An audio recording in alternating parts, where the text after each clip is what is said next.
The challenge is this. Psalm 121 says that we must lift our eyes, right? It doesn't say that God will lift our eyes. It says that we must lift our eyes. Discouragement doesn't just cause us to look down. It tries to hold us down. It keeps us watching and waiting for the other shoe to drop, for the next thing to go wrong, for the next reason not to get our hopes up. The author of Hebrews tells his discouraged friends that while they are living in a world that shakes, be grateful that they are receiving a kingdom that cannot be shaken. And their gratitude is to lead them to this: give God acceptable worship with reverence and awe. I don't know about you, but there is this temptation to think that our circumstances dictate what we can give.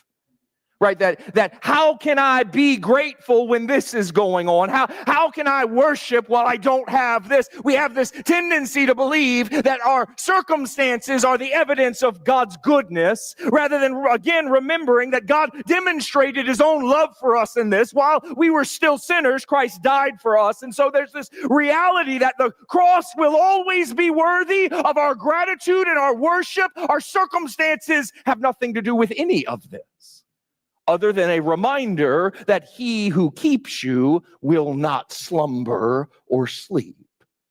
And so when I feel like everything is off kilter, I have to remind myself that he is wide awake and in full control. The conclusion, the majority of chapter 13, tells us what acceptable worship is. He was not telling them to go to the temple and make a sacrifice. And as hard as this may be for some of us to hear, he's not telling us to go sing our favorite song.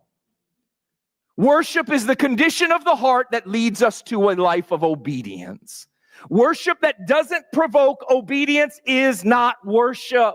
It's emotional. It makes us feel better about where we are and what's happening. Worship must provoke obedience, or it is about me, not unto God.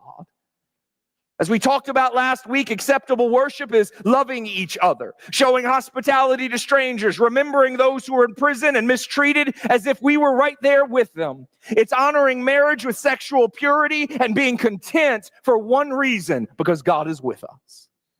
These things are our worship, but they're also our witness. These things are how God is glorified and how the world around us sees his great worth through our lives. See, the way we live prepares the soil of people's hearts to hear the words we say. Ever wonder why it doesn't seem like anybody's listening? I think we need to turn inward rather than outward. Rather than deciding that they're stubborn, they're hard-headed, they're stiff-necked, maybe it is they haven't seen in me what they've heard from me, and so it doesn't matter right now.